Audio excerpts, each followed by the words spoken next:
Hello friends, welcome back to my channel earth mom Dehradun. मैं हूं ज्योति और वेलकम है आप सभी का मेरे चैनल में।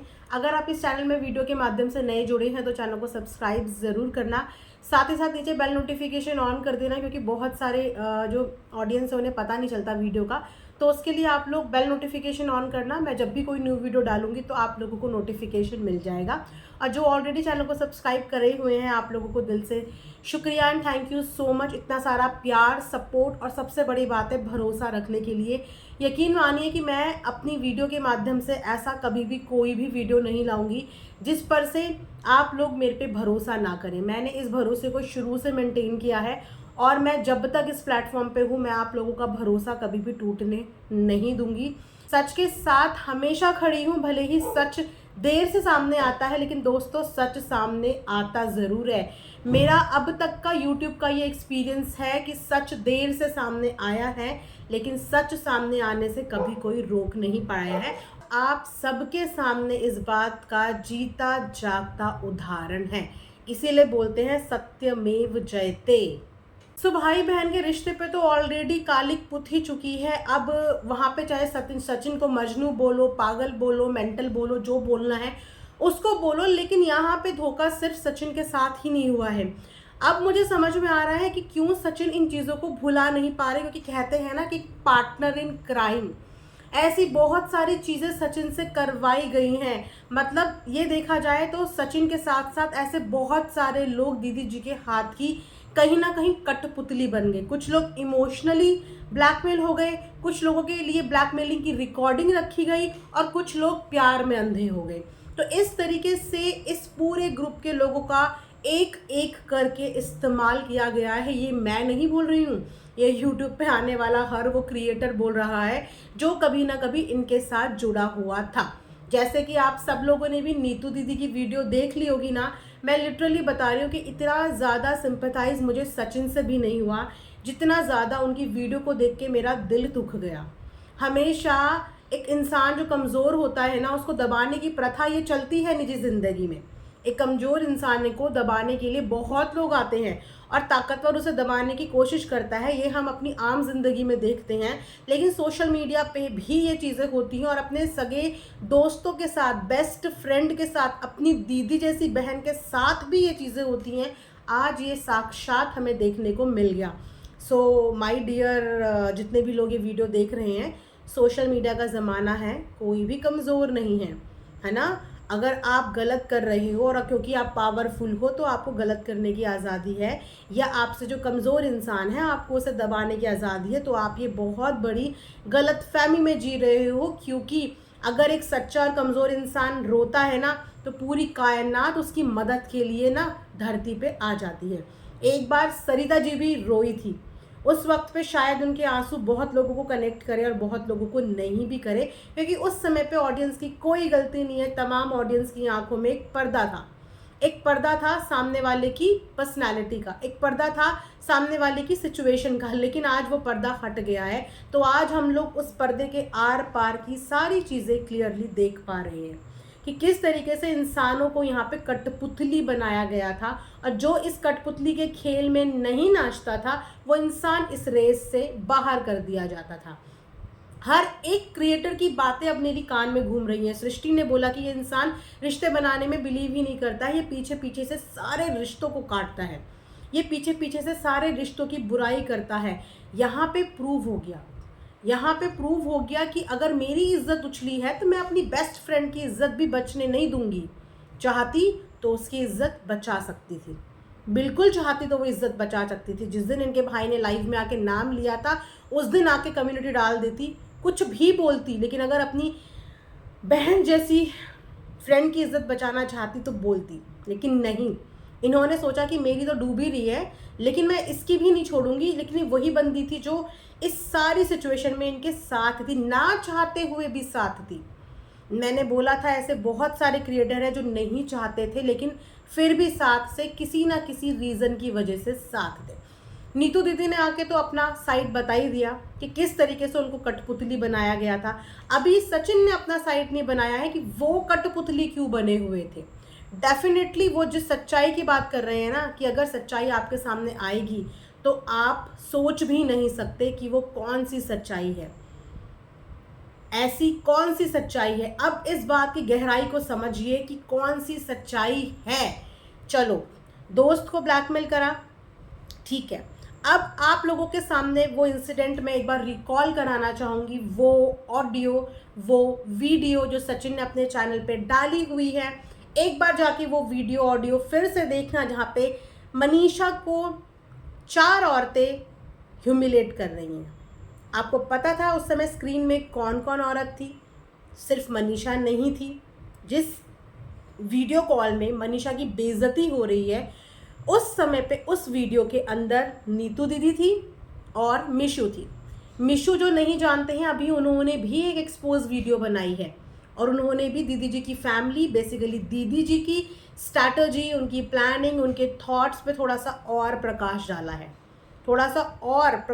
है, लाइट दी है थोड़ी सी और, क्योंकि वो सपोर्ट में उतरी हैं नीतू दीदी के। ब्लैकमेलिंग से भैया किसी को डरा नहीं सकते। पहले ये डर रिएक्शन वालों के दिल में बैठाने की कोशिश करी, उनका डर भी निकल गया। फिर ये डर अपने लिए नेगेटिव कमेंट्स के लिए डराने की कोशिश करी गई, उनका डर भी निकल गया। फिर ये डर पता नहीं कितने सालों से अपनी बहन जैसी फ्रेंड, अपने इर्द गिर्द के लोगों पे करने की कोशिश करी, जिसमें कि कहीं ना कहीं इनके खुद के ससुराल वाले देवरानी देवर वो भी कहीं ना कहीं इन्वॉल्व होंगे। उनकी क्या मजबूरी है पता नहीं, आने वाले टाइम पे वो भी अपनी मजबूरी बेचारे बता पाते हैं या नहीं बता पाते, लेकिन हर कोई धमकी के इर्द गिर्द ही है। हर किसी को डरा धमका के चीज़ें कराई गई और धीरे धीरे सबके डर निकल गई। आज जिस तरीके से रो रही थी ना नीतू दीदी, वो इंसान तभी रोता है जब फाइनली वो गिव अप कर देता है कि अब तुम्हें जो करना है कर लो, भले ही मेरा गला आप काट दो। इससे ज़्यादा ब्लैकमेलिंग मैं अब बर्दाश्त नहीं कर सकता, इससे ज़्यादा मैं इस चीज़ से नहीं डर सकता। अब बहुत लोगों के दिल में उस रिकॉर्डिंग के लिए टेंशन हो रही होगी कि ऐसी कौन सी रिकॉर्डिंग है, कोई गंदी फोटो, गंदी वीडियो। ऐसा कुछ भी नहीं है उस रिकॉर्डिंग में, ऐसा कुछ भी नहीं है। एक रिकॉर्डिंग है, जिस रिकॉर्डिंग में बहुत ज़्यादा मुझे नहीं पता कि उस रिकॉर्डिंग के अंदर क्या चीज़ है, बट मैं ये बता रही हूँ कि उसमें ऐसी गंदगी नहीं है। अगर आप ये सोच रहे हो कि नीतू दीदी ने कुछ ऐसा गंदा बंदा किया, ऐसी कुछ भी नहीं होगी उसमें। मैं अभी मिशु का व्लॉग देख के आई हूँ और उससे जो हिंट मिली है उसमें वही चीज़ें हैं जो अब सच हो रही हैं, जो अब आप सब और हम सब विटनेस कर रहे हैं। कुछ उन्हीं चीज़ों की रिकॉर्डिंग थी जिसके बलबूते पे उस समय वो घबरा रही थी, क्योंकि वो एक ससुराल की फैमिली से आती हैं। ससुराल की फैमिली में जो बहू रहती है उसको पता होता है कि वहाँ पे सर्वाइवल कितना डिफ़िकल्ट है। लेकिन सच में इन्होंने नीतू दीदी को जो कठपुतली बनाया हुआ था, एक पागल हम वहाँ बेड पे लेटा हुआ देख रहे हैं और एक यहाँ पे नीतू दीदी जो फूट फूट के रो रही हैं, लेकिन उनका भी डर खत्म हो गया। डर एक ना एक टाइम पे ख़त्म हो जाता है। आप डरा धमका के कभी किसी से कोई भी चीज़ें ज़िंदगी भर नहीं करा सकते। मिशु ने अपने व्लॉग में बताया कि किस तरीके की प्लानिंग इन लोगों की चलती है। जिस समय पे सगाई का फंक्शन हुआ तो इन्हें ये टेंशन थी कि अगर हम सारे क्रिएटर्स, जिन क्रिएटर्स को ये समय समय अपने लिए इमोशनली अत्याचार करके खड़ा कर लेती थी और डंके की चोट पे हक के साथ बोलती थी कि मेरे लिए ये करो, मेरे लिए ऐसा करो, मेरे लिए वैसा करो, मैं बोल रही हूँ कि मेरे लिए खड़े हो, कभी रो के कभी हंस के, वो बेचारे इनके ऊपर हमेशा तरस खा खा के, सिंपैथी दे दे के कि अकेली औरत है, सपोर्ट कर देते हैं। लेकिन इन्होंने कभी किसी का भला नहीं चाहा, क्योंकि जब इनका फंक्शन हुआ, अभी भी मैं बता रही हूँ कि इन्होंने अपनी लाइफ में बोला था, सचिन ने गोलियां खा खा के सगाई की गई। भाई साहब अब होश में आ जाओ। मुझे नहीं पता कि ये कहानी आपको किसने सुनाई है, लेकिन अब होश में आ जाओ। कोई गोली वोली खा के, कोई बेहोशी की हालत में सगाई नहीं होती। कौन से एरा में जी रहे हो? पढ़े लिखे होने के बाद ये गंवारों वाली बात अगर आप कर रहे हो कि गोलियां खा खा के ज़बरदस्ती सगाई कराई, भैया उस सगाई के 7 से 8 व्लॉग आए हैं। एक शुभ मुहूर्त का व्लॉग आया है, एक रिचुअल का व्लॉग आया है, 6 से 7 व्लॉग आए हैं। रील्स पे रील्स आई, बस डिफरेंस सिर्फ इतना था कि वो सिर्फ अपने चैनल पे आया, सिर्फ अपने चैनल पे। और बाकी क्रिएटर्स को ना बुलाने का रीज़न कि कहीं व्यूज़ एंड फॉलोवर्स बढ़ जाएं, दूसरे को भी मौका मिल जाए। बेचारी नीतू दीदी को तक मौका नहीं मिला कोई व्लॉग डालने का। ये होती थी इनकी इंटेंशंस कि मेरे को आगे बढ़ना है लेकिन कोई और मेरे साथ आगे ना बढ़े। मेरे को तो आगे बढ़ना है लेकिन कोई और आगे ना बढ़ पाए, ये इंटेंशंस खुद इनके फ्रेंड्स, इनके नियर डियर लोगों ने आके यहाँ पे एक्सपोज करी है। अब यहाँ पे बात कर रही हूँ उस वीडियो ऑडियो की। तो उस वीडियो ऑडियो में नीतू और मिशू दोनों थे। उनके सामने मनीषा को फटकारा जा रहा था, उनके सामने मनीषा को डांटा जा रहा था, लेकिन उस वक्त पे इन दोनों में से कोई नहीं बोला। रीज़न बिहाइंड, नीतू दीदी तो ऑलरेडी कठपुतली थी और जो मिशू हैं वो नीतू दीदी के बहुत ज़्यादा क्लोज हैं। कहीं ना कहीं वो उनकी सिचुएशन में बंधने की वजह से इस चीज़ के लिए बोल नहीं पाई। कड़ियाँ ऐसे ऐसे ऐसे करके इतना बड़ा मकड़ी का जाल फैलाया था कि इस जाल से लोगों को बाहर आने में टाइम लग गया और इस जाल में वो लोग फंसते चले गए। और इसमें सबसे ज़्यादा नुकसान हो गया मनीषा का। उसका घर, उसका पति, उसकी ज़िंदगी दांव पे लगी हुई है। उस वक्त पे ये लोग खामोश थे, लेकिन कहते हैं ना कि चीज़ें देख के सबको बुरा लगता है, और सबसे ज़्यादा बुरा लगता है भगवान को कि एक इंसान के साथ ये बहुत गलत हो रहा है। वो भगवान भी देखता है और भगवान ने देख ली, भगवान ने सुन ली। आज सब हिम्मत जुटा के सामने आके बता रहे हैं कि किस किस तरीके से उनको मैनिपुलेट, उनको इमोशनल अत्याचार, उन पे क्या क्या, मतलब माइग्रेन जैसी बीमारी का भी ना यहाँ पे मजाक बना दिया है। मैं आप लोगों से पूछती हूँ, कम से कम मैं मानती हूँ कि 50-60 हज़ार ज़रूर मेरी इस वीडियो को देखेंगे। इन 50-60 हज़ार में से भी ना कम से कम 25-30 हज़ार लोग ऐसे होंगे जो माइग्रेन से सफ़र कर रहे होंगे। माइग्रेन की प्रॉब्लम आज की डेट में इतनी कॉमन है, जैसे थायराइड, शुगर, बीपी, ऐसे ही माइग्रेन आज हर 3 घर छोड़ के किसी ना किसी एक के घर में किसी ना किसी एक मेंबर को है। माइग्रेन वाला बंदा या बंदी आर्मी में ऑफिसर भी हैं, वो टीचर भी हैं, वो पायलट भी हैं, वो डॉक्टर भी हैं, अपना हर प्रोफेशन का काम कर रहे हैं, लेकिन हर चीज़ का बहाना माइग्रेन अटैक का बहाना नहीं मारते। इन्होंने तो बीमारी का भी हवा बना के रखा हुआ है, हवा बना के। अगर ऐसा करोगे तो मुझे ऐसा हो जाएगा, अगर ऐसा कर दोगे तो मेरे साथ ये हो जाएगा, ऐसा बोल दोगे तो मैं ये कर दूंगी, मैं वो कर दूंगी। डरा डरा के दुनिया को इन्होंने कितना अपने आगे पीछे लट्टू की तरह नचाया है। और फिर उनकी इज्जत बचाने के टाइम पे पैर पीछे खींच के उनकी इज्जत दांव पे लगा दी। आपने तो कर्म कांड कर दिए खराब, आपने तो अपनी इज्जत अपने हाथों से खुद मिला दी। लेकिन जिन लोगों ने एक वक्त पे आप लोगों का साथ, सपोर्ट, प्यार दिया था, कम से कम उनको तो बख्श देते, उनको तो छोड़ देते, लेकिन उनको भी नहीं छोड़ा। 1% भी नहीं सोचा कि जो नीतू है वो कैसी फैमिली से बिलोंग करती है, उसके रिश्तों पे इन चीज़ का क्या प्रभाव पड़ेगा। आपकी फैमिली में तो आपके सब चीज़ ऑलरेडी सबको पता थी, वो लोग तो मेंटली भी स्ट्रांग हो चुके थे और बाकी चीज़ें वो डील ही कर रहे थे। Because I think she is the only person जो अपनी फैमिली में अर्न करती है। तो जो इंसान कमाता है उसकी वैल्यू भी ज़्यादा होती है, उसकी 100 गलतियाँ माफ़ भी हो जाती हैं। लेकिन नॉर्मल घरों में तो चाहे तुम करोड़ों भी कमा रहे हो, लेकिन ऐसी गंदी हरकतें कभी भी कोई बर्दाश्त नहीं करता। ये बहुत बड़ी बात होती है। लेकिन आज भी उस परिवार के लोग जो चट्टान की तरह खड़े हैं, वो इसीलिए खड़े हैं कि किसी दूसरे पे इसका इल्ज़ाम लगा पाएँ। और वो औरत फूट फूट के रो रही है, वो इसीलिए रो रही क्योंकि वो समझ नहीं पा रही है कि मैं क्या करूं। इतना साथ, इतना सपोर्ट देने का आज उनको ये सिलसिला मिला है। वहाँ मिशू ने आके सारी चीज़ें बता दी है। सरिता दीदी से सॉरी बोल रही थी आज सरिता जी से मिशू वीडियो में सॉरी बोल रही थी कि उस समय पे शायद हम बोल लेते, लेकिन मेरी मजबूरी थी कि मैं उस समय पे बोल नहीं पाई, क्योंकि पीछे पीछे किस तरीके की पॉलिटिक्स चल रही थी, कैसे प्लानिंग होती है, पॉलिटिक्स होती है, उसको एग्जीक्यूशन कैसे किया जाता है। मतलब व्हाट अ मास्टरमाइंड। किसी एक रिश्ते के लिए मैं बोलूँ कि लॉयल्टी हो, अगर किसी एक रिश्ते के लिए लॉयल्टी नहीं है। अगर सचिन को इनके घर की इतनी सारी बातें पता, दैट मीन्स कि she is not even loyal to हर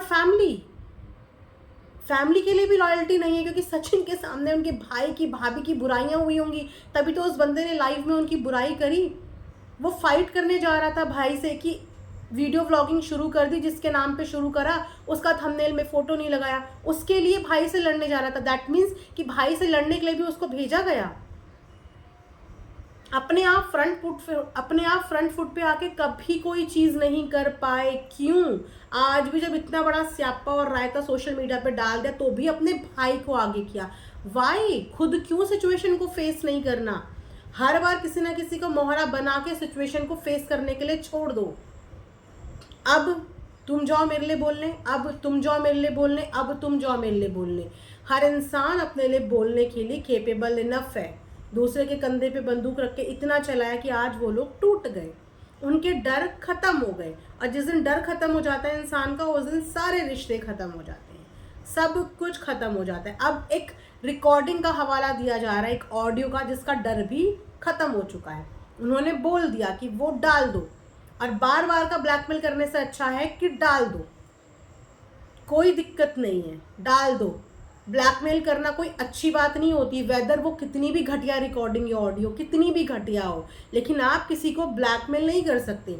अगर वो इतनी घटिया और गलत वीडियो रिकॉर्डिंग थी तो फिर तो उस इंसान से आपको रिश्ते नाते ख़त्म करने थे, लेकिन आपको वो रिश्ते नाते चाहिए थे सोशल मीडिया पे दिखाने के लिए। तो she is really a masterpiece, मतलब मास्टर माइंड मैं बोलूँगी।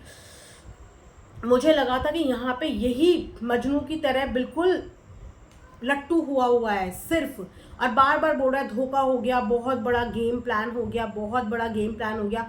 आई वॉज लाइक कि क्या हो गया यार, लाइफ में मूव ऑन कर लो, हो गया सो हो गया। बट ये सिर्फ सचिन के साथ ही नहीं हुआ, ये बाकी सब लोगों के साथ भी हुआ। हर उस रिश्ते को धोखा दिया गया जो मजबूरी में, जैसे आज सचिन मुंह खोल के नहीं बोल पा रहा है, सरिता जी नहीं बोल पाई, जेठू जी नहीं बोल पाए, नीतू भी नहीं बोल पा रही है, लेकिन उसको आज इसीलिए बोलना था क्योंकि अब बात उसकी इज्जत और उसके ससुराल तक आ गई थी। उसको कितने गंदे गंदे टैग दिए जा रहे थे, मनीषा का घर तोड़ने की वजह उसे बनाया जा रहा था, इतनी गंदी गंदी बातें बोली जा रही थी लिटरली। तो वो आके बेचारी बोलती तो उसने आके अपने लिए स्टैंड लिया, लेकिन फिर भी अभी भी सब लोग अपने मुंह सिल के ही बैठे हुए हैं।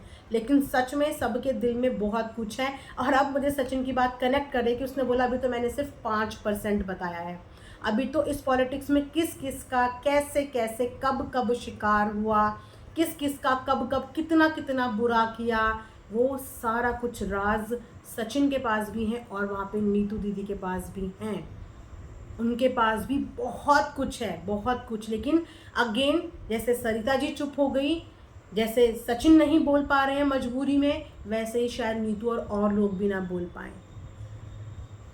लेकिन जो ये रिश्तों की धज्जियाँ उड़ी है ना दोस्ती के नाम पे, मैं क्या बोलूँ कि सच में बहुत बुरी धज्जियाँ उड़ी है। लेकिन मुझे अच्छा लगा कि मिशू ने स्टैंड लिया, और शायद कि आप लोग उस समय भी थोड़ी सी हिम्मत कर लेते ना, जिस समय सरिता जी वाला सीन हुआ था, तो आज यहाँ तक की नौबत शायद नहीं आती। एक बार उस समय भी आप लोग अगर खड़े हो जाते, आज यहाँ तक की नौबत नहीं आती। डर डर के इंसान कभी जीत नहीं पाता, डर डर के इंसान एक दिन हार जाता है, और जब हार के बाद सामने आता है ना, तो फिर ऐसा ही आता है। सो इंतज़ार है, उन्होंने बोला है कि वीडियो अपलोड होगी, तो हम लोग भी वेट कर रहे हैं कि ऐसी कौन सी वीडियो है नीतू दीदी की जिसके लिए उनको इतना ज़्यादा डराया धमकाया जा रहा था। धमका भी रहे हैं उन्हें, क्योंकि वो मैंने जैसे कि बताया, कमज़ोर इंसान को बड़े बड़े पावरफुल लोग कई बार डराने धमकाने की कोशिश करते हैं, और जैसे कि इनकी डराने धमकाने की आदत सोशल मीडिया पे सबको पता है। बहुत सारे लोग इस बारे में बात कर रहे थे, इनफैक्ट बड़े बड़े क्रिएटर्स भी, कि ये धमकाती हैं, डराती हैं, मरने मारने की बात करती हैं, फिर तरह तरह की बातें करती हैं, अगर ऐसे नहीं मानता कोई तो वैसे मनाती है। सीधा साधा इंसान तो डर के मारे करेगा क्या। ससुराल वाले डर रहे हैं, देवरानी डर रहे हैं, अब उन लोगों के डर भी समझ में आ रहे हैं कि वो बेचारे कुछ नहीं बोल पाते, इनकी मर्जी के बिना कोई पत्ता भी नहीं हिला पाता। वाकई में यार, मतलब ब्लैकमेलों की सरदार हो गई है तुम।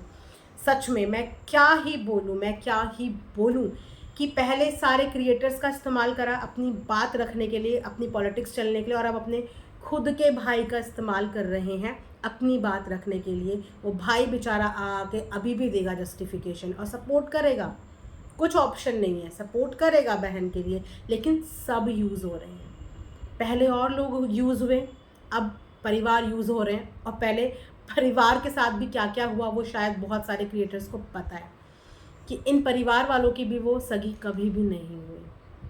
आई डोंट नो कि ऐसे लोगों के अंदर फीलिंग्स इमोशंस होते भी नहीं होंगे, डेफिनेटली नहीं होंगे।